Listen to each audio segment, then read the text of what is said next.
Orthodox സഭാധ്യക്ഷൻ മാധ്യമങ്ങളിൽ കാണുന്നത്. വിദേശത്തു നിന്ന് ലഭിക്കുന്ന പണം വളരെ കർശനമായ നിയമങ്ങളിൽ പാലിച്ചുകൊണ്ട് തന്നെയാണ് ചെലവഴിക്കുന്നത്.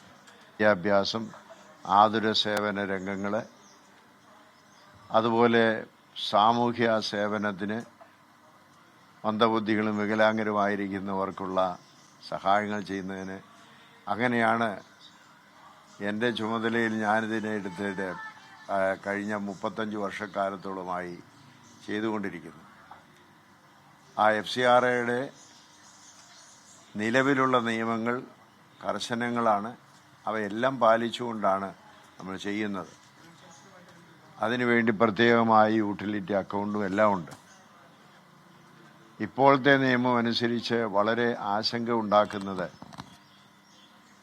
ഇങ്ങനെയുള്ളതായിരിക്കുന്ന വിദേശത്തു നിന്നുള്ള പണം പലപ്പോഴും വിദേശത്തുള്ള നമ്മുടെ പള്ളികളിൽ നിന്ന് വരുന്നതായ നേർച്ചപ്പണം പോലും അത് സ്വീകരിക്കുവാൻ പാടില്ലാത്ത രീതിയിലുള്ള കർശനമായ നിയമങ്ങൾ കൊണ്ടുവരുന്നത് സഭയെ എല്ലാം വീർപ്പുമുട്ടിക്കുന്ന ഒരു അവസ്ഥയായിട്ടാണ് കാണുന്നത്. മാത്രമല്ല, അവ ചെലവഴിച്ചുകൊണ്ടുണ്ടാകുന്നതായ സാമൂഹ്യ സേവന പ്രവർത്തന മേഖലകളെല്ലാം ഏതെങ്കിലും കാരണം പറഞ്ഞിട്ട് അതെല്ലാം ബ്ലോക്ക് ചെയ്തതിന് ശേഷം അതെല്ലാം ഏറ്റെടുക്കാനുള്ളതായിരിക്കുന്ന നിയമമുണ്ടാകുന്നു എന്ന് പറയുന്നത് സഭകൾ ഇതുവരെ ചെയ്തുകൊണ്ടിരിക്കുന്നതും മുന്നോട്ട് ചെയ്തുകൊണ്ടിരിക്കുന്നതുമായ എല്ലാ പ്രവർത്തനങ്ങളെയും സാമൂഹ്യ സേവനങ്ങളെയും വളരെ ആശങ്കയിലാർത്തുന്നു. മുന്നോട്ട് പ്രവർത്തിക്കാൻ സാധ്യമല്ലാത്ത രീതിയിലാവും. ഉദാഹരണമായിട്ട് മലങ്കര സഭയിലെ 2-3 FCRA ബ്ലോക്ക് ചെയ്തിരിക്കുക. കാരണം എന്താണെന്ന് ചോദിച്ചാൽ കാരണം അവർ പറയുന്നില്ല. എന്നാൽ അത് റിലീസ് ചെയ്യാൻ അപേക്ഷകൾ പല പ്രാവശ്യം കൊടുത്തു. റിന്യൂ ചെയ്യാൻ അതെല്ലാം നിഷേധിക്കപ്പെടുകയാണ്. ഇപ്പോൾ രാജീവ് ചന്ദ്രശേഖർ വന്ന് അദ്ദേഹം എന്നെ കാണാൻ വന്നപ്പോൾ ഈ ബ്ലോക്ക് ചെയ്തിരിക്കുന്നതിൻ്റെ എല്ലാം ഡീറ്റെയിൽസ് അദ്ദേഹത്തിന് കൊടുത്തു.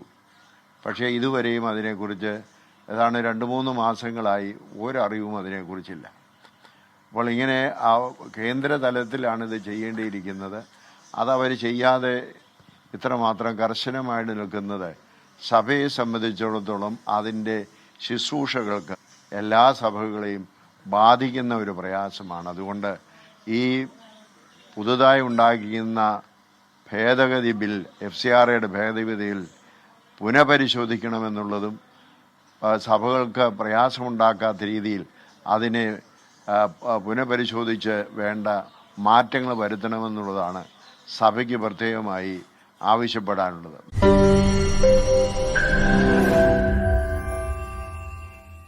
ലോകത്തെവിടെയായാലും ഏത് സമയത്തും 24 വാർത്തകളും ഓഗ്മെന്റഡ് റിയാലിറ്റി പാക്കേജുകളും എക്സ്പ്ലെയിനറുകളും വിശദമായി കാണാൻ ഞങ്ങളുടെ YouTube ചാനൽ നിങ്ങൾക്ക് സബ്സ്ക്രൈബ് ചെയ്യാം.